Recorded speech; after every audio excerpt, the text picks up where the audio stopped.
Hi all, welcome to our channel turning BSc. അപ്പം നമ്മൾ ഇന്ന് പഠിക്കാനായിട്ട് പോകുന്നത് കെമിസ്ട്രിയുമായി ബന്ധപ്പെട്ട ഒരു ചാപ്റ്ററാണ്. 8ാം ക്ലാസ്സിലെ ബേസിക് സയൻസിലുള്ള പദാർത്ഥങ്ങളിലെ അടിസ്ഥാന ഘടകങ്ങൾ. എന്താണ് പദാർത്ഥങ്ങളിലെ അടിസ്ഥാന ഘടകങ്ങൾ എന്നാണ് ചാപ്റ്ററിൻ്റെ പേര്. അപ്പോൾ നമുക്ക് ഇൻട്രൊഡക്ഷനായിട്ടല്ലേ കുറച്ച് ബേസായിട്ട് കുറേ കാര്യങ്ങളൊക്കെയാണ് നമ്മൾ പഠിക്കുന്നത് ഇതിനകത്ത്. അപ്പോൾ നമുക്ക് സ്റ്റാർട്ട് ചെയ്യാം. ആദ്യം തന്നെ ഇവിടെ കുറച്ചധികം വസ്തുക്കൾ ഇങ്ങനെ അല്ലേ കൊടുത്തിട്ടുണ്ട്. നമുക്ക് ജസ്റ്റ് അതൊക്കെ നോക്കാം. പൊട്ടാസ്യം പെർമാംഗനേറ്റ് ലായനി, പിന്നെ കോപ്പർ, ഉപ്പുവെള്ളം, പഞ്ചസാര ലായനി, ജലം, കോപ്പർ സൾഫേറ്റ് ലായനി, സൾഫർ, ഇരുമ്പയിര്, കാർബൺ, അങ്ങനെ കുറച്ചധികം സാധനങ്ങളൊക്കെ ഇവിടെ കൊടുത്തിട്ടുണ്ട്. നാം അധിവസിക്കുന്ന ഭൂമി വൈവിധ്യമാർന്ന പദാർത്ഥങ്ങളാൽ സമ്പന്നമാണ്. വിവിധ അവസ്ഥകളിലായി കാണപ്പെടുന്ന ഈ പദാർത്ഥങ്ങളിൽ മിക്കവയും മിശ്രിതങ്ങളും മറ്റുള്ളവ ശുദ്ധപദാർത്ഥവുമാണ്. നിങ്ങൾ സുപരിചിതമായ പദാർത്ഥങ്ങളെ മിശ്രിതങ്ങളായും ശുദ്ധപദാർത്ഥങ്ങളായും തരംതിരിക്കാനാണ് പറഞ്ഞത്. നമ്മൾ കഴിഞ്ഞ ക്ലാസ്സിലല്ലേ നമ്മൾ തരംതിരിച്ചായിരുന്നല്ലേ ശുദ്ധപദാർത്ഥവും അതേപോലെ തന്നെ എന്താണ് മിശ്രിതങ്ങളൊക്കെ നമ്മൾ തരംതിരിച്ചായിരുന്നു. ഒരു കഷ്ണം കൽക്കണ്ടം എടുത്ത് പൊട്ടിച്ചു നോക്കൂ. ലഭിച്ച കഷ്ണങ്ങളെ വീണ്ടും ചെറിയ കഷ്ണങ്ങളാക്കും. ഇങ്ങനെ വീണ്ടും വീണ്ടും ചെറുതാക്കി എത്രത്തോളം ചെറുതാക്കാമെന്നാണ് ഇവിടെ പറഞ്ഞു വയ്ക്കുന്നത്. കൽക്കണ്ടം, പൊട്ടാസ്യം പെർമാംഗനേറ്റ്, സ്വർണം, വെള്ളി എന്നിവ ശുദ്ധപദാർത്ഥങ്ങളാണ്. കൽക്കണ്ട ലായനിയിലും പൊട്ടാസ്യം പെർമാംഗനേറ്റ് ലായനിയിലും കണികകൾ കാണാൻ കഴിയാത്തത് അവ അതിസൂക്ഷ്മ കണങ്ങളായതുകൊണ്ടാണ്. അല്ലേ, നമ്മളിതാണ് കഴിഞ്ഞ ക്ലാസ്സിൽ പറഞ്ഞത് അല്ലേ. നമുക്ക് ഓരോ ക്ലാസ് പഠിക്കുന്ന അനുസരിച്ചാണ് നമുക്കത് മനസ്സിലായി വരത്തുള്ളൂ. നമ്മൾ പറഞ്ഞായിരുന്നു നമുക്കതൊന്നും എന്താണ് നമ്മുടെ നഗ്ന നേത്രങ്ങൾ കൊണ്ട് കാണാൻ സാധിക്കത്തില്ല എന്ന് നമ്മൾ പറഞ്ഞായിരുന്നു അല്ലേ. ഓക്കെ, ഇനി ഇവിടെ പറയുന്ന ഒരു പോയിൻ്റാണ് പഞ്ചസാര ചൂടാക്കുമ്പോൾ എന്തെല്ലാം പദാർത്ഥങ്ങളാണ് ലഭിച്ചത് അല്ലേ. പഞ്ചസാര ചൂടാക്കാനൊക്കെ ഇവിടെ ഒരു എക്സ്പെരിമെൻ്റ് ഒക്കെ പറയുന്നുണ്ട്. പഞ്ചസാരയുടെ ഘടകങ്ങൾ കാർബണും ജലവുമാണ്. നമുക്കറിയാം പഞ്ചസാര ചൂടാക്കുമ്പോൾ അല്ലേ അതൊരു ലായനി പോലെയാവും അല്ലേ. അപ്പോൾ എന്താണ് അതിനകത്ത് കാർബണും ഉണ്ട്, അതോടൊപ്പം എന്താണ് ജലവുമുണ്ട്. പഞ്ചസാര ചൂടാക്കിയപ്പോൾ കിട്ടിയ കാർബണിനെ വീണ്ടും ഘടകങ്ങളാക്കാനായിട്ട് സാധിക്കില്ല. പക്ഷേ ജലത്തിലൂടെ വൈദ്യുതി കടത്തിവിട്ടാൽ അതിനെ ഹൈഡ്രജനും ഓക്സിജനുമായി വിഭജിക്കാമെന്ന് സർ ഹംഫ്രി ഡേവി 1806 കണ്ടുപിടിച്ചു. എന്താണ്, ജലത്തിലൂടെ വൈദ്യുതി കടത്തിവിട്ടാൽ അതിനെ എന്താണ് ഹൈഡ്രജനും ഓക്സിജനുമായിട്ട് വിഭജിക്കാൻ കഴിയുമെന്ന് സർ ഹംഫ്രി ഡേവിയാണ് കണ്ടുപിടിച്ചത് 1806. ഓക്കെ, ഹൈഡ്രജൻ ഓക്സിജനിൽ കത്തുമ്പോൾ ജലം ഉണ്ടാകുമെന്ന ഹെൻറി കാവൻഡിഷ് എന്ന ശാസ്ത്രജ്ഞന്റെ കണ്ടുപിടുത്തമാണ് ഇതിലേക്ക് നയിച്ചത്. PYQ ആണ്, ഇമ്പോർട്ടൻ്റ് ആണ്. ഹൈഡ്രജൻ എന്താണ് ഓക്സിജനിൽ കത്തുമ്പോൾ ജലം ഉണ്ടാകുന്നു അല്ലേ. ജലം എന്ന് പറയുമ്പോൾ എന്താണ് H2O അല്ലേ. അപ്പോൾ അതിനകത്ത് ഹൈഡ്രജനും ഉണ്ട് അല്ലേ, 2 ഹൈഡ്രജൻ ആറ്റവും ഒരു ഓക്സിജൻ ആറ്റവും അല്ലേ. അപ്പോൾ എന്താണ് ഹൈഡ്രജൻ ഓക്സിജനിൽ കത്തുമ്പോൾ ജലം ഉണ്ടാകുമെന്ന ഹെൻറി കാവൻഡിഷ് എന്ന ശാസ്ത്രജ്ഞൻ്റെ കണ്ടുപിടുത്തമാണ് ഇതിലേക്ക് നയിച്ചത്. ഓക്കെ, പഞ്ചസാര എന്ന ശുദ്ധപദാർത്ഥത്തെ കാർബൺ, ഹൈഡ്രജൻ, ഓക്സിജൻ എന്നീ ഘടകങ്ങളാക്കാനായിട്ട് സാധിക്കും. അതുപോലെ ജലം എന്ന ശുദ്ധപദാർത്ഥത്തെ ഹൈഡ്രജൻ, ഓക്സിജൻ എന്നീ ഘടകങ്ങളാക്കാൻ സാധിക്കും. അതേസമയം കാർബൺ, ഹൈഡ്രജൻ, ഓക്സിജൻ, സ്വർണം, വെള്ളി മുതലായ ശുദ്ധപദാർത്ഥങ്ങളെ വീണ്ടും രാസപ്രവർത്തനത്തിലൂടെ ഘടകങ്ങളാക്കാൻ സാധിക്കില്ല. അപ്പോൾ എന്താണ് പറഞ്ഞാൽ പഞ്ചസാര അല്ല, പഞ്ചസാര ചൂടാക്കുമ്പോൾ നമുക്ക് അതിനകത്ത് കാർബൺ കിട്ടുന്നു, പിന്നെ എന്താണ് ഹൈഡ്രജൻ, ഓക്സിജൻ അതായത് ജലം കിട്ടുന്നു എന്ന് പറഞ്ഞു. അതേപോലെ തന്നെ നമുക്ക് ഈ കാർബൺ മുറിച്ച വേറെ എന്തെങ്കിലും വസ്തു കിട്ടുമോ? ഇല്ല അല്ലേ. അപ്പോൾ അതെന്ന് പറയുന്നത് ശുദ്ധപദാർത്ഥമാണ്. കാരണം കാർബൺ എന്ന് പറഞ്ഞാൽ അതിനകത്ത് കാർബൺ മാത്രമേ ഉള്ളൂ, ഹൈഡ്രജൻ എടുത്താൽ അതിനകത്ത് ഹൈഡ്രജൻ മാത്രമേ ഉള്ളൂ. അപ്പോൾ എന്താണ് അതെന്ന് പറയുന്നത് ശുദ്ധപദാർത്ഥമാണ്. അതേസമയം പഞ്ചസാര ചൂടാക്കി കിട്ടുന്ന ആ ഒരു ഇതെന്ന് പറഞ്ഞാൽ കാർബൺ, ഹൈഡ്രജൻ, ഓക്സിജൻ എല്ലാം കിട്ടും. അപ്പോൾ അതെന്താണ് മിശ്രിതത്തിനകത്ത് പെടുന്നതാണ് അല്ലേ. ഇതൊക്കെ നമ്മൾ കഴിഞ്ഞ ക്ലാസ് പറഞ്ഞതാണ്. മൂലകങ്ങളും സംയുക്തങ്ങളും, എലമെൻറ്റ്സ് ആൻഡ് കോമ്പൗണ്ട്സ്. ഇനി നമ്മൾ അതാണ് പറയുന്നത്, മൂലകങ്ങളും സംയുക്തങ്ങളും. ശുദ്ധപദാർത്ഥങ്ങൾ 2 തരമുണ്ടെന്ന് നമ്മൾ പഠിച്ചായിരുന്നു അല്ലേ. വിഘടിപ്പിക്കാൻ കഴിയുന്നതും അതോടൊപ്പം വിഘടിപ്പിക്കാൻ സാധിക്കാത്തതൊക്കെ എന്തെന്ന് നമ്മൾ പറഞ്ഞായിരുന്നു അല്ലേ. രാസപ്രക്രിയയിലൂടെ വിഘടിപ്പിച്ച് ഘടകങ്ങളാക്കാൻ സാധിക്കാത്ത ശുദ്ധപദാർത്ഥങ്ങളെ മൂലകങ്ങൾ എന്നാണ് പറയുന്നത്. എന്താണ് ഇത് PYQ ആണ്. രാസപ്രക്രിയയിലൂടെ വിഘടിപ്പിച്ച് ഘടകങ്ങളാക്കാൻ സാധിക്കാത്ത ശുദ്ധപദാർത്ഥം അല്ലെ, കാർബൺ അതൊക്കെ എന്ന് പറഞ്ഞാൽ ശുദ്ധപദാർത്ഥമാണ്. അപ്പം എന്താണ് അതിനെയാണ് നമ്മൾ മൂലകങ്ങൾ എന്ന് പറയുന്നത്. ഓക്കെ, മൂലകങ്ങൾക്ക് കൂടുതൽ ഉദാഹരണം എഴുതാനാണ് പറഞ്ഞിരിക്കുന്നത്. ഓക്കെ, ഇനി എന്താണ് 2ഓ അതിലധികമോ മൂലകങ്ങൾ രാസപ്രക്രിയയിലൂടെ ചേർന്നുണ്ടാകുന്ന പദാർത്ഥമാണ് സംയുക്തം എന്ന് പറയുന്നത്. എന്താണ് 2ഓ അതിലധികമോ മൂലകങ്ങൾ അല്ലേ. നമ്മൾ മൂലകങ്ങൾ എന്ന് പറഞ്ഞാൽ എന്തായിരുന്നു പറഞ്ഞത്, രാസപ്രക്രിയയിലൂടെ വിഘടിപ്പിച്ച് ഘടകങ്ങളാക്കാൻ സാധിക്കാത്ത അല്ലേ. നമുക്കത് വിഘടിപ്പിച്ച് വേറെ ഘടകങ്ങളാക്കാൻ കഴിയില്ല അല്ലേ. Hydrogen, oxygen, carbon, nitrogen, oxygen അല്ലേ, അങ്ങനെ ഒരുപാട് മൂലകങ്ങളുണ്ട്. അതിനൊന്നും നമുക്ക് രാസപ്രക്രിയയിലൂടെ വീണ്ടും ഘടകങ്ങളാക്കാനായിട്ട് സാധിക്കത്തില്ല. അതേസമയം എന്താണ് 2ഓ അതിലധികമോ മൂലകങ്ങൾ രാസപ്രക്രിയയോടെ ചേർന്ന് ഉണ്ടാകുന്ന പദാർത്ഥങ്ങളാണ് സംയുക്തങ്ങൾ എന്ന് പറയുന്നത്. ഓക്കെ, ഇവ രാസപ്രക്രിയയിലൂടെ ഘടകം മൂലകങ്ങളാക്കി മാറ്റാനായിട്ട് സാധിക്കും. നമ്മൾ പറഞ്ഞു ജലം എടുത്താൽ എന്താണ് നമുക്ക് അതിനകത്ത് ഹൈഡ്രജനും കിട്ടും, ഓക്സിജനും കിട്ടും. പിന്നെ നമ്മൾ പഞ്ചസാര പറഞ്ഞായിരുന്നു അല്ലേ, കാർബൺ ഉണ്ട്, ഹൈഡ്രജൻ ഉണ്ട്, ഓക്സിജൻ ഉണ്ട് നമ്മൾ പറഞ്ഞിരുന്നു. അപ്പോൾ അതെന്താണ് നമുക്ക് സംയുക്തമായിട്ട്, അതായത് ജലം എന്ന് പറയുന്നതും പഞ്ചസാര എന്നൊക്കെ പറയുന്നത് എന്താണ് നമുക്ക് സംയുക്തമായിട്ട് എടുക്കാം. പക്ഷേ അതിനകത്തുള്ള ഘടകങ്ങളെ നമുക്ക് വീണ്ടും വിഘടിപ്പിക്കാനായിട്ട് കഴിയത്തില്ല. അതായത് ഇപ്പം ജലത്തിനകത്ത് ഹൈഡ്രജൻ ഉണ്ട്, ഹൈഡ്രജനെ വിഘടിപ്പിച്ച് വീണ്ടും നമുക്കതിനെ മാറ്റാനായിട്ട് പറയത്തില്ല. അപ്പോൾ അതിനെയാണ് നമ്മൾ മൂലകങ്ങൾ അഥവാ എലമെൻറ്റ്സ് എന്ന് പറയുന്നത്. അപ്പോൾ നമ്മൾ പഠിച്ചു compounds and elements. Okay, clear ആയെന്ന് പ്രതീക്ഷിക്കുന്നു. രാസപ്രവർത്തനങ്ങളിലൂടെ വിഘടിപ്പിച്ച് ഘടകങ്ങളാക്കാൻ കഴിയാത്ത ശുദ്ധപദാർത്ഥങ്ങളാണ് എലമെൻറ്റ്സ് അഥവാ മൂലകങ്ങൾ. രാസപ്രവർത്തനങ്ങളിലൂടെ രണ്ടോ അതിലധികം മൂലകങ്ങൾ ചേർന്നുണ്ടാകുന്ന പദാർത്ഥങ്ങളാണ് സംയുക്തം. ഓക്കെ, നമ്മളിപ്പോൾ പറഞ്ഞു തന്ന വെച്ച് പോയിന്റ് ഇവിടെ ബോക്സിൽ കൊടുത്തിരിക്കുന്നു. ഓക്കെ, ഇവിടെ ബെർസേലിയസ് എന്ന് പറഞ്ഞിട്ടൊരു ശാസ്ത്രജ്ഞനും അദ്ദേഹത്തിന് കുറച്ച് കാര്യങ്ങളൊക്കെ ഇവിടെ കൊടുത്തിട്ടുണ്ട്. നമുക്കതൊന്ന് നോക്കാം. ആദ്യകാലങ്ങളിൽ ചിത്രങ്ങളാണ് മൂലകങ്ങളുടെ പ്രതീകങ്ങളായിട്ട് ഉപയോഗിച്ചത്. നമുക്കറിയാം, നമ്മളിപ്പോൾ ഓരോ സിമ്പിൾ അല്ലേ, ആ ലെറ്റേഴ്സൊക്കെ യൂസ് ചെയ്താണ് നമ്മളിപ്പോൾ ഓരോ മൂലകങ്ങൾ പറയുന്നത്. പക്ഷെ ആദ്യം അല്ലെ പണ്ട് കാലങ്ങളിലൊക്കെ എന്താണ്, ഓരോ ചിത്രം വെച്ചിട്ടായിരുന്നു മൂലകങ്ങളുടെ പ്രതീകങ്ങളായിട്ട് ഉപയോഗിച്ചിരുന്നത്. ആധുനിക രീതിയിലുള്ള പ്രതീക സമ്പ്രദായം ആവിഷ്കരിച്ച് ബെർസേലിയസ് എന്ന സ്വീഡിഷ് ശാസ്ത്രജ്ഞനാണ്. അപ്പോൾ അദ്ദേഹത്തിൻ്റെ കാര്യമാണ് പറഞ്ഞത് എന്തെന്നാണ് ആധുനിക രീതിയിലുള്ള പ്രതീക സമ്പ്രദായം അല്ലേ. നമുക്കറിയാം ഇപ്പോൾ നമ്മൾ ലെറ്റേഴ്സ് അല്ലെ പ്രതീകം വെച്ചിട്ടാണല്ലേ പറയുന്നത്. അപ്പോൾ ആ ഒരു സമ്പ്രദായം കൊണ്ടുവന്ന സ്വീഡിഷ് ശാസ്ത്രജ്ഞനാണ് ആരെന്ന് പറയുന്നത്, ബെർസേലിയസ്. PYQ ആണ്. ആധുനിക രീതിയിലുള്ള പ്രതീക സമ്പ്രദായം ആവിഷ്കരിച്ച സ്വീഡിഷ് ശാസ്ത്രജ്ഞനാണ് ആരെന്ന് പറയുന്നത്, Berzelius. Okay, selenium, thorium, cerium, silicon എന്നീ മൂലകങ്ങൾ ബെർസേലിയസ് കണ്ടുപിടിച്ചു. അതും പഠിക്കണേ, SCRT തന്നിരിക്കുന്നുണ്ട്, പഠിക്കണം. എന്താണ് സെലിനിയം, തോറിയം, സീറിയം, സിലിക്കൺ എന്നീ മൂലകങ്ങൾ കണ്ടുപിടിച്ചത് ബെർസേലിയസ് ആണ്. അതോടൊപ്പം എന്താണ്, പ്രതീക സമ്പ്രദായം ആവിഷ്കരിച്ച സ്വീഡിഷ് ശാസ്ത്രജ്ഞനും ബെർസേലിയസ് ആണ്. ഇമ്പോർട്ടൻ്റ് ആണ്, PYQ. ഓക്കെ, ആധുനിക രീതിയിലുള്ള പ്രതീക സമ്പ്രദായം ആവിഷ്കരിച്ച സ്വീഡിഷ് ശാസ്ത്രജ്ഞനാണ് ബെർസേലിയസ്. അതോടൊപ്പം സെലിനിയം, തോറിയം, സീറിയം, സിലിക്കൺ അല്ലേ, നമുക്ക് ആ ഒരു കണക്ഷൻ കിട്ടുന്നുണ്ട് ആ പേരിലൊക്കെ അല്ലേ, സെലിനിയം, തോറിയം, സീറിയം, സിലിക്കൺ. അപ്പോൾ ഇത്രയും മൂലകങ്ങളും അദ്ദേഹം കണ്ടുപിടിച്ചു. മൂലകങ്ങളുടെ പേര് വന്ന വഴി നമ്മളതാണ് പറയുന്നത്. ആദ്യകാലങ്ങളിൽ സ്ഥലം, രാജ്യം, ഭൂഖണ്ഡം, സ്വഭാവ ഗുണങ്ങൾ, ശാസ്ത്രജ്ഞർ, ഗ്രഹങ്ങൾ, ഉപഗ്രഹങ്ങൾ എന്നിവയുമായി ബന്ധപ്പെട്ടാണ് മൂലകങ്ങൾക്ക് പേര് നൽകിയിരിക്കുന്നത്. നമുക്ക് അതിന് കുറച്ച് എക്സാമ്പിളൊക്കെ നോക്കാം. പൊളോണിയം അല്ലേ, നമുക്കറിയാം പൊളോണിയം, പോളണ്ട് അല്ലേ, പോളണ്ട് എന്ന് പറഞ്ഞ രാജ്യത്തിൽ നിന്നാണ് പൊളോണിയം എന്ന മൂലകം വന്നത്. മേരി ക്യൂറി അല്ലേ, അതൊരു ശാസ്ത്രജ്ഞയാണ്, നമ്മൾ കേട്ടിട്ടുണ്ടല്ലേ മേരി ക്യൂറി. അപ്പം ആ ഒരു ശാസ്ത്രജ്ഞയുടെ പേരിൽ നിന്നാണ് ക്യൂറിയം എന്ന മൂലകം വന്നത്. ഇനി ക്രോം എന്ന് പറഞ്ഞ ഒരു നിറമാണ്. അപ്പോൾ ആ ഒരു നിറത്തിൻ്റെ ഇത് വെച്ചിട്ടാണ് ക്രോമിയം, ഒരു കളർ വെച്ചിട്ടാണ് ക്രോമിയം വന്നത്. അതോടൊപ്പം ഇൻഡിഗോ അല്ലേ, ഇൻഡിഗോ കളർ എന്നൊക്കെ നമ്മൾ പറയാറുണ്ട്. അപ്പോൾ അതും ഒരു നിറമാണ്, ഇൻഡിയം. പിന്നെ ക്ലോറോ, അതും ഒരു നിറത്തിൻ്റെ പേരിലാണ് വന്നത്, ക്ലോറിൻ. അപ്പോൾ ക്രോമിയം, ഇൻഡിയം, ക്ലോറിൻ എന്ന് പറയുന്നത് നിറത്തിൻ്റെ പേരുകൊണ്ടും, പൊളോണിയം അല്ലെ പോളണ്ട് എന്ന രാജ്യത്തിൻ്റെ പേരിനാലും, മേരി ക്യൂറി ശാസ്ത്രജ്ഞയുടെ ക്യൂറിയം എന്ന പേരിനാലും, നെപ്റ്റ്യൂൺ നമുക്കറിയാം അതൊരു ഗ്രഹമാണല്ലേ, അപ്പം നെപ്റ്റ്യൂണിയം. പിന്നെ യൂറോപ്പ് അല്ലേ, ഭൂഖണ്ഡമാണ് അല്ലേ, യൂറോപ്പ്, ഏഷ്യ എന്നൊക്കെ പറഞ്ഞ പോലെ ഭൂഖണ്ഡമാണ്. അപ്പോൾ ആ യൂറോപ്പിയം എന്ന മൂലകം വന്നത് യൂറോപ്പ് എന്ന ഭൂഖണ്ഡത്തിൽ നിന്നാണ്. ഓക്കെ, അപ്പം പോളണ്ട് രാജ്യം, മേരി ക്യൂറി ശാസ്ത്രജ്ഞ, നിറം അല്ലെ, ഇൻഡിഗോ, ക്ലോറോ എന്നൊക്കെ പറയുന്നത് നിറത്തിൻ്റെ അടിസ്ഥാനത്തിൽ വന്നതാണ്. നെപ്റ്റ്യൂൺ എന്ന് പറയുന്ന ഗ്രഹത്തിൻ്റെ പേരിലും, യൂറോപ്പ് എന്നത് ഭൂഖണ്ഡം. അപ്പോൾ നമ്മൾ അതിന് മുന്നേ പറഞ്ഞ പോയിന്റ് ആയിരുന്നു എന്താണ്, പ്രതീക സമ്പ്രദായം അല്ലെ, ആധുനിക രീതിയിലുള്ള പ്രതീക സമ്പ്രദായം ആവിഷ്കരിച്ച സ്വീഡിഷ് ശാസ്ത്രജ്ഞനാണ് ആരെന്ന് പറയുന്നത്, ബെർസേലിയസ്. പിന്നെ അദ്ദേഹം കണ്ടുപിടിച്ച ഏതൊക്കെ മൂലകങ്ങളായിരുന്നു, ഏതൊക്കെയെന്ന് പറയുന്നത്, selenium, thorium, cerium, silicon. Okay, എല്ലാവർക്കും ക്ലിയർ ആയെന്ന് പ്രതീക്ഷിക്കുന്നു. അപ്പോൾ നമ്മൾ ഓരോ ചാപ്റ്റർ പഠിക്കുന്നതനുസരിച്ച് നമ്മൾ കൂടുതൽ പഠിച്ചുകൊണ്ടിരിക്കണം. അതുകൊണ്ട് തന്നെ ആദ്യം തൊട്ട് കാണുമ്പോഴാണ് നമ്മൾ അല്ലേ ആ ഒരു ഫ്ലോയിൽ തന്നെ 1 by 1 ആയിട്ട് കണ്ടാൽ മാത്രമാണ് നമുക്ക് അതിൻ്റെ കാര്യങ്ങളൊക്കെ കിട്ടത്തുള്ളൂ. ഓക്കെ, അപ്പം നമ്മളെന്താണ് ഓരോ സബ്ജക്റ്റും എന്താണ് ആ പേരിനനുസരിച്ച് അല്ലേ, ഹിസ്റ്ററി, അതേപോലെ തന്നെ ജോഗ്രഫി, ബയോളജി, ഫിസിക്സ്, കെമിസ്ട്രി, അങ്ങനെയെല്ലാം നമ്മൾ പ്ലേലിസ്റ്റ് ആഡ് ചെയ്തിട്ടുണ്ട്. അപ്പോൾ അതും കൂടെ ഒന്ന് കണ്ടു നോക്കാനായിട്ട് ശ്രമിക്കാം. ഇഷ്ടമെങ്കിൽ ലൈക്ക് ചെയ്യും, സപ്പോർട്ട് ചെയ്യുകയും ചെയ്യുക. ഓക്കെ, അപ്പോൾ നമ്മളിനി അടുത്ത് പറയാനായിട്ട് പോകുന്ന പ്രതീകങ്ങൾ അഥവാ സിമ്പിൾസ് ആണ്. എന്താണ് സിമ്പിൾസ് അല്ലേ, നമ്മൾ പറഞ്ഞു പ്രതീക സമ്പ്രദായം കൊണ്ടുവന്നു എന്നൊക്കെ പറഞ്ഞു. മൂലകങ്ങളെ പ്രതിനിധാനം ചെയ്യാൻ പ്രതീകങ്ങൾ ഉപയോഗിക്കുന്നു. പല രീതിയിൽ മൂലകങ്ങൾക്ക് പ്രതീകങ്ങൾ നൽകിയിരിക്കുന്നു. നമുക്ക് നോക്കാം. കാർബണിന് നമ്മൾ പ്രതീകമായിട്ട് കൊടുക്കുന്ന C അല്ലേ, കാർബൺ എന്ന മൂലകത്തിൻ്റെ പ്രതീകം C. ആ കാർബണിൻ്റെ ആദ്യത്തെ ലെറ്റർ വെച്ചിട്ടാണ് നമ്മൾ C കൊടുത്തിരിക്കുന്നത്. അടുത്ത ഓക്സിജൻ്റെ നമ്മൾ എന്താണ് O ആണല്ലേ കൊടുത്തിരിക്കുന്നത്.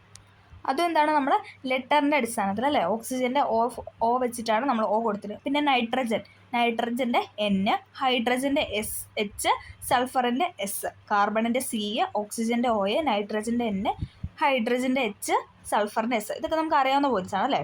ഓക്കെ, ഇംഗ്ലീഷ് നാമത്തിലെ ആദ്യ അക്ഷരങ്ങളാണ് പട്ടികയിലെ മൂലകങ്ങളുടെ പ്രതീകങ്ങളായിട്ട് ഉപയോഗിച്ചിരിക്കുന്നത്. ഇംഗ്ലീഷിലെ വലിയ അക്ഷരം അല്ലേ, ക്യാപിറ്റൽ ലെറ്റേഴ്സ് ആണ് നമ്മൾ പ്രതീകങ്ങളായിട്ട് ഉപയോഗിക്കുന്നത്. എന്നാൽ ചില മൂലകങ്ങളുടെ പ്രതീകങ്ങളായ ഇംഗ്ലീഷ് നാമത്തിന് ആദ്യ അക്ഷരത്തിന് പുറമെ രണ്ടാമത്തെ അക്ഷരമോ മറ്റേതെങ്കിലും പ്രധാന അക്ഷരമോ ചെറിയ അക്ഷരമായിട്ട് ഉപയോഗിക്കാറുണ്ട് അല്ലേ. നമുക്കറിയാം ഇപ്പം കാർബൺ നമ്മൾ സി എടുത്തു, ഇനി സി കൂട്ടി കുറേ മൂലകങ്ങളുണ്ട് അല്ലേ.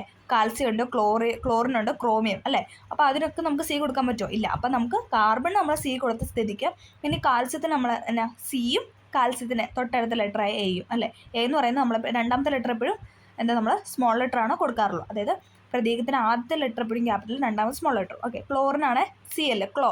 അപ്പോൾ ആ സി എല്ലാണ് അതിനകത്ത് അല്ലേ ഹൈലൈറ്റ് ചെയ്ത് നിൽക്കുന്നത്. പിന്നെ ക്രോമിയം അതിനകത്തൊരു ആറിൻ്റെ ഒരു സൗണ്ട് വരുന്നുണ്ട് അല്ലേ. അപ്പോൾ സി ആറ്. അടുത്ത ബ്രോമിൻ്റെ ആദ്യത്തെ 2 ലെറ്ററായ ബിയും ആറും. അടുത്ത ബെറീലിയത്തിൻ്റെ ആദ്യത്തെ 2 ലെറ്ററായ ബി ഇ. ഓക്കെ. ഇനി അടുത്ത കുറച്ച് സിമ്പിൾ കൊടുത്തേക്കുന്നത് എന്താണ്? പ്രതീകങ്ങൾ അവയുടെ ലാറ്റിൻ ഭാഷയിലെ പേരുകളിൽ നിന്നാണ് സ്വീകരിച്ചിട്ടുള്ളത്. നമുക്കൊന്ന് നോക്കാം. സോഡിയം ശരിക്കും നമ്മൾ എൻ എന്നല്ല പറയുന്നത്. സോഡിയത്തിനകത്ത് എൻ എന്നുള്ള അക്ഷരമുണ്ടോ? ഇല്ല അല്ലേ. പക്ഷേ നാട്രിയം എന്ന ലാറ്റിൻ നാമത്തെ, അതായത് സോഡിയത്തിന് ലാറ്റിനിൽ പറയുന്നത് നാട്രിയം എന്നാണ്. അപ്പോൾ അതിൻ്റെ പ്രതീകമായിട്ട് ആദ്യത്തെ 2 ലെറ്ററായ NA ആണ് എടുത്തിരിക്കുന്നത്. ഇനി പൊട്ടാസ്യം അല്ലേ. പൊട്ടാസ്യത്തിന് എന്താണ് പറയുന്നത്? കാലിയം എന്നാണ് അല്ലേ. അതായത് ലാറ്റിൻ്റെ നെയിമാണ് ഇതെന്ന് പറയുന്നത് പൊട്ടാസ്യം, കാലിയം. അതുകൊണ്ടാണ് പൊട്ടാസ്യത്തിന് നമ്മൾ K ഇട്ട് കൊടുത്തിരിക്കുന്നത്. അടുത്ത കോപ്പർ, അതിൻ്റെ ലാറ്റിൻ നെയിമാണ് ഇതെന്ന് പറയുന്നത് കുപ്രം അല്ലേ. അതിൻ്റെ CU, കോപ്പറിന് നമ്മൾ CU ആണ് പ്രതീകം. അടുത്ത അയൺ എന്ന് പറയുമ്പം അല്ലേ ശരിക്കും IRON അല്ലേ. അതിനകത്ത് നമ്മൾ കൊടുത്തിരിക്കുന്ന പ്രതീകം എന്ന് പറഞ്ഞാൽ FE ആണ്. FE എന്നാണ് ലാറ്റിൻ നാമമാണ് അല്ലേ. ഇതൊക്കെ നമുക്ക് അറിയാവുന്ന പോയിന്റ്സ് ആണ്. പക്ഷേ എന്നാലും സെറ്റിലുള്ളതുകൊണ്ട് നമുക്ക് കുറച്ചും കൂടെ അത് അല്ലേ ആ ഒരു ക്ലാരിഫിക്കേഷൻ കിട്ടാനായിട്ട് പറഞ്ഞു വെച്ചിരിക്കുന്നതാണ്. ഇതാണ് നമ്മുടെ എന്താണ് പീരിയോഡിക് ടേബിൾ അല്ലേ, ആവർത്തന പട്ടിക. അതായത് എന്താ ആധുനിക പീരിയോഡിക് ടേബിളും അവിടുന്ന് എല്ലാ എലമെൻറ്റ്സും ഇവിടെ കൊടുത്തിട്ടുണ്ട്. ഓക്കെ, ജസ്റ്റ് ആ പിക്ചർ കാണിച്ചു തന്നേ ഉള്ളൂ. ഇനി നമ്മൾ പറയാനായിട്ട് പോകുന്നത് ആറ്റവും തന്മാത്രയുമാണ്. Atom and molecule. ഒരു മൂലകത്തിൻ്റെ ഏറ്റവും ചെറിയ കണം ഏതാണെന്ന് നോക്കാം. കാർബൺ ഒരു മൂലകമാണല്ലോ. കാർബൺ മൂലകം ധാരാളം ചെറു കണങ്ങൾ ചേർന്നാണ്. നമുക്കറിയാം ഒരു മൂലകം എന്ന് പറഞ്ഞാൽ ഒരുപാട് കണം അല്ലേ. നമ്മൾ പറഞ്ഞു എന്താ മനുഷ്യ ശരീരമാണ് ഒരുപാട് സെൽസ്, അങ്ങനെ നമ്മളെല്ലാം അല്ലേ എന്ന് പറഞ്ഞതുപോലെ തന്നെ മൂലകം എടുത്ത് നോക്കുമ്പോൾ അതിനകത്ത് എന്താണ് ചെറിയ കണങ്ങളുണ്ട്. ഓക്കെ. കാർബൺ കഷണത്തെ വീണ്ടും ചെറുതാക്കി അതിസൂക്ഷ്മ കണങ്ങളാക്കുന്ന കാര്യം ചിന്തിച്ചു നോക്കൂ. ഇങ്ങനെ വിഭജിക്കുമ്പോൾ കാർബണിൻ്റെ എല്ലാ ഗുണങ്ങളും കാണിക്കുന്ന ഏറ്റവും ചെറിയൊരു കണം ലഭിക്കുമല്ലോ. ഈ കണത്തെ കാർബണിൻ്റെ ഒരു ആറ്റം എന്ന് പറയുന്നു. അപ്പം എന്താണ്? ഒരു മൂലകത്തിൻ്റെ എല്ലാ സ്വഭാവവും കാണിക്കുന്ന ഏറ്റവും ചെറിയ കണികയാണ് ആറ്റം. PYക്കുവാണ്. ഒരു മൂലകത്തിൻ്റെ എല്ലാ സ്വഭാവവും കാണിക്കുന്ന ഏറ്റവും ചെറിയ കണികയാണ് എന്തെന്ന് പറയുന്നത്? ആറ്റം എന്ന് പറയുന്നത്. ഒരു മൂലകത്തിൻ്റെ എല്ലാ സ്വഭാവവും കാണിക്കുന്ന ഏറ്റവും ചെറിയ കണികയാണ് ആറ്റം. ഒരു മൂലകത്തിൻ്റെ എല്ലാ സ്വഭാവവും കാണിക്കുന്ന ഏറ്റവും ചെറിയ കണികയാണ് ആറ്റം. ഓക്കെ, റിപ്പീറ്റ് ചെയ്ത് പറഞ്ഞത് എക്സാമിന് ചോദിച്ചിട്ടുണ്ട്. അതേപോലെ നിങ്ങൾക്ക് കേൾക്കും നിങ്ങളുടെ മനസ്സിലോട്ട് അല്ലെങ്കിൽ നിങ്ങൾ ഓർത്ത് അത് ക്ലിയർ ആയിട്ട് പഠിക്കാൻ വേണ്ടിയിട്ടാണ്. ഓക്കെ. ഹീലിയം, നിയോൺ തുടങ്ങിയ ചില വാതക മൂലകങ്ങളുടെ ആറ്റങ്ങൾക്ക് ഒറ്റ ആറ്റമായി തന്നെ സ്വതന്ത്രമായി നിലനിൽക്കാനായിട്ട് കഴിയും. എന്നാൽ ഹൈഡ്രജൻ, ഓക്സിജൻ മുതലായ വാതക മൂലകങ്ങളുടെ ആറ്റങ്ങൾക്ക് 2 ആറ്റങ്ങൾ ചേർന്ന് ജോഡിയായി മാത്രമേ നിലനിൽക്കാനായിട്ട് കഴിയൂ. അതായത് ചില ആറ്റങ്ങൾക്കൊക്കെ എന്താണ് 2 എണ്ണമായിട്ട് നിൽക്കാം, ചിലർക്ക് ഒരെണ്ണമായിട്ട് നിൽക്കാൻ പറ്റും, ചിലർക്ക് ഒന്നിൽ കൂടുതൽ. ഓക്കെ. ഹീലിയം, നിയോൺ എന്ന മൂലകങ്ങളൊക്കെ എടുത്തു കഴിഞ്ഞാൽ എന്താണ് ആ ആറ്റങ്ങൾക്കൊക്കെ ഒറ്റം, അതായത് HE ആണ് ഹീലിയത്തിൻ്റെ സിമ്പൽ എന്ന് പറയുന്നത്, HE.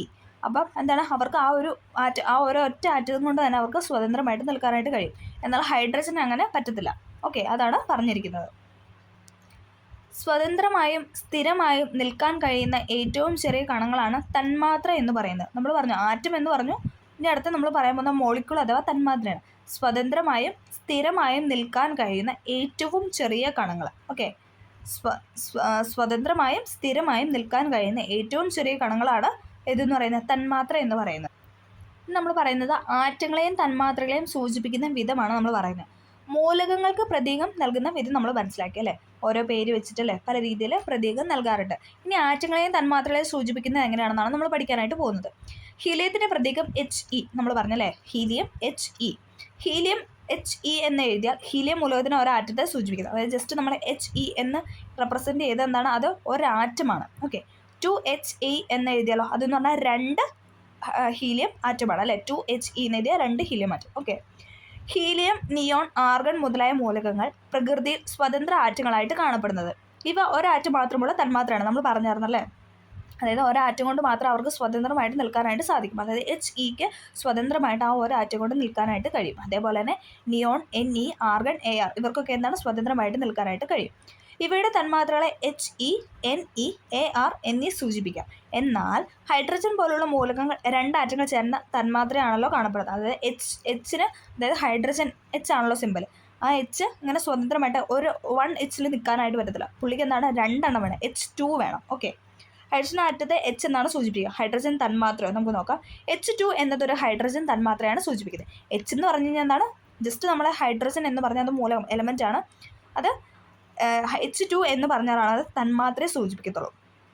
നമ്മൾ പറഞ്ഞായിരുന്നു എന്താണ്, സ്വതന്ത്രമായും സ്ഥിരമായും നിൽക്കാൻ കഴിയുന്ന ഏറ്റവും ചെറിയ കണങ്ങളാണ് തന്മാത്ര എന്ന് പറഞ്ഞിരുന്നു. അതായത് ഹൈഡ്രജൻ എന്ന് പറയുന്ന തന്മാത്രയ്ക്ക് നിലനിൽക്കണ എന്താണ്, 2 ആറ്റം വേണം, H2. ഓക്കെ, ചില മൂലകങ്ങൾ 2ലധികം ആറ്റങ്ങൾ ചേർന്നുണ്ടാകുന്ന തന്മാത്രകളായും കാണപ്പെടാറുണ്ട്. നമ്മൾ പറഞ്ഞു 1, 2 അല്ലേ, പല അതിൽ എണ്ണം കൂടുന്ന ആറ്റങ്ങളും ഉണ്ടാവാറുണ്ട്. ഫോസ്ഫറസിന് നമ്മൾ സിമ്പിൾ എന്ന് പറഞ്ഞാൽ P ആണ്. അതിന് 4 എണ്ണം ഉണ്ടെങ്കിലാണ് നിലനിൽക്കാനായിട്ട് കഴിയത്തുള്ളൂ. അതായത് 4 ആറ്റം വേണം.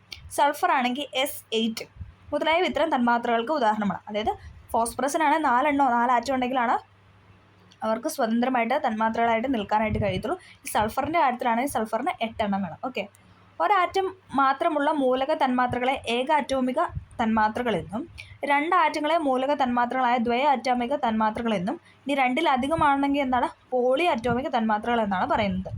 ഒരു ആറ്റം മാത്രമുള്ള മൂലക തന്മാത്രകളെ നമ്മൾ ഏകാറ്റോമിക തന്മാത്രകളെന്നും 2 ആറ്റങ്ങളുള്ള മൂലക തന്മാത്രകളെ ദ്വയാറ്റോമിക തന്മാത്രകൾ അഥവാ ഡയറ്റോമിക് എന്നും പറയുന്നു.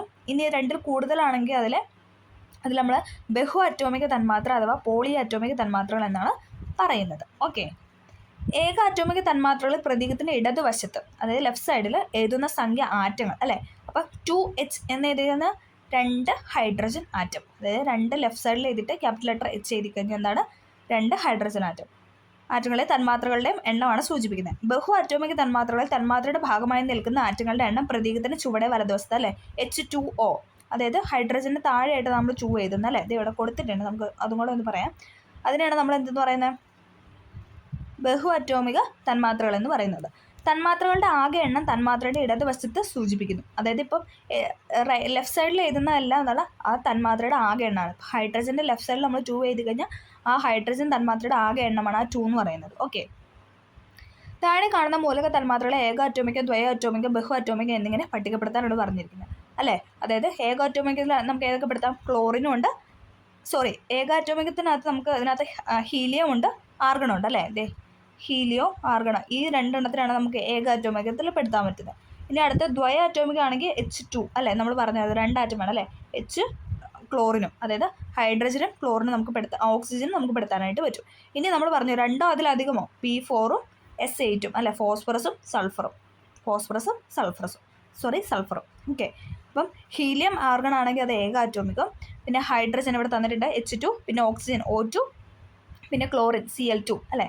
അപ്പോൾ അതൊക്കെ എന്ന് പറയുന്ന ഏതാണ്, ദ്വയ അറ്റോമികമാണ്. ഇനി P4 ഫോസ്ഫറസ് 4 ആറ്റം വേണം, അതോടൊപ്പം S സൾഫർ 8 എണ്ണം വേണം. അതെന്ന് പറയുന്നത് എന്താണ്, പോളി അറ്റോമിക് ആണ്. ഓക്കെ, ഇനി നമ്മൾ പറയാനായിട്ട് പോകുന്ന സംയുക്തങ്ങൾ അഥവാ കോമ്പൗണ്ട്സ് ആണ്. ഓക്കെ, ഒരേ ഇനം മൂലക ആറ്റങ്ങൾ ചേർന്ന് തന്മാത്രകളാകുന്നു അല്ലേ, നമ്മൾ അങ്ങനെയാണ് പറഞ്ഞത്.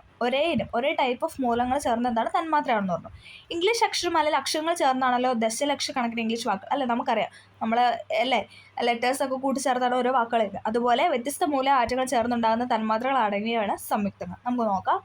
കാർബൺ ഡൈ ഓക്സൈഡ്, അപ്പോൾ അതിനകത്ത് അവയിലടങ്ങിയ ആറ്റങ്ങളാണ് കാർബണും ഓക്സിജനും. ആ പേര് തന്നെ ഉണ്ടല്ലേ, കാർബണും ഓക്സിജനും. ഇനി ഹൈഡ്രജൻ ക്ലോറൈഡ്, പിന്നെ നമുക്ക് ഹൈഡ്രജനും കിട്ടും, ക്ലോറിനും കിട്ടും. ഇനി ജലം, നമ്മൾ പറഞ്ഞായിരുന്നു എന്താണ്, ഹൈഡ്രജനുണ്ട്, ഓക്സിജനുണ്ട്. പഞ്ചസാരയാണെങ്കിൽ എന്തൊക്കെയാണ്, ഹൈഡ്രജനുണ്ട്, ഓക്സിജനുണ്ട്, അതോടൊപ്പം കാർബണും ഉണ്ടെന്ന് പറഞ്ഞല്ലേ. ഹൈഡ്രജനും ഓക്സിജനും കാർബണും അടങ്ങുന്നതാണ് പഞ്ചസാര. മെർക്കുറിക് ഓക്സൈഡ്, മെർക്കുറി ഉണ്ട്, ഓക്സിജൻ ഉണ്ട്. അപ്പോൾ അതിലടങ്ങിയ ആറ്റങ്ങളാണ് ഇതെന്ന് പറയുന്നത്. ഈ നമ്മളിങ്ങനെ അത് ഡിഫറൻഷിയേറ്റ് ചെയ്ത് പറയുന്നത്, അതായത് കാർബൺ ഡൈ ഓക്സൈഡ് ആണ്, കാർബൺ ഓക്സിജൻ, അതാണ് അവയിലടങ്ങിയ ആറ്റങ്ങൾ. കാർബൺ ഡൈ ഓക്സൈഡിനകത്ത് അടങ്ങിയ ആറ്റങ്ങൾ. അപ്പോൾ അതാണ് ഇവിടെ പറഞ്ഞു വെച്ചത്. ഓക്കെ, കാർബൺ ഡൈ ഓക്സൈഡ് ഒരു സംയുക്തമാണ്. കാർബൺ ഓക്സിജനിൽ ജ്വലിച്ചാൽ കാർബൺ ഡൈ ഓക്സൈഡ് ലഭിക്കും.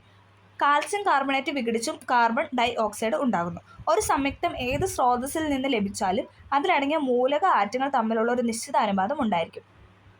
കാർബൺ ഡൈ ഓക്സൈഡ് തന്മാത്രയിലെ കാർബൺ ഓക്സിജൻ ആറ്റങ്ങളുടെ അനുപാതം എപ്പോഴും 1:2 ആണ്. കാരണം കാർബൺ ഡൈ ഓക്സൈഡ് എന്ന് പറഞ്ഞാൽ ഡൈ എന്ന് പറഞ്ഞാൽ 2 അല്ലേ, അപ്പം ഡൈ ഓക്സൈഡ് എന്ന് പറയുമ്പോൾ 2 എണ്ണം. ഓക്കെ, അപ്പം കാർബൺ എന്ന് പറഞ്ഞാൽ ഒരെണ്ണവും ഡൈ ഓക്സൈഡ് 2 ഓക്സിജനും ആയിരിക്കും.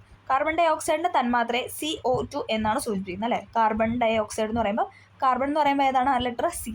ഓക്സിജൻ എന്ന് പറയുമ്പോൾ നമ്മൾ പറഞ്ഞു ഓക്സിജൻ നിലനിൽക്കണം എന്താണ്, 2 തന്മാത്ര വേണം അല്ലേ, 2 ആറ്റം വേണം. O2. ഓക്കെ, O2 അതായത് 2 എണ്ണം ഉണ്ടെങ്കിലാണ് അതിന് സ്വതന്ത്രമായിട്ട് നിൽക്കാനായിട്ട് കഴിയത്തുള്ളൂ. അപ്പോൾ അതും കൂടെ ചേർത്ത് CO2. അതിൽ 2 എന്ന് പറയുന്നതാണ് ഇതെന്ന് പറയുന്നത് ഓക്സിജൻ്റെ അനുപാതം എന്ന് പറയുന്നത്. ഇനി കാർബൺ ആണ് 1. ഓക്കെ, ഈ വിധത്തിൽ തന്മാത്രയെ സൂചിപ്പിക്കുന്നതാണ് അതിൻ്റെ രാസസൂത്രം അഥവാ കെമിക്കൽ ഫോർമുല. ഓക്കെ, ഇത് ഇവിടെ കൊടുത്തിട്ടുണ്ട്. കാർബൺ ഡൈ ഓക്സൈഡ് CO2, ജലമാണ് നമ്മൾ പറയാം. H2O അല്ലേ, H2O. ഓക്കെ, 2 ഹൈഡ്രജനും 1 ഓക്സിജൻ ആറ്റം. ഓക്കെ,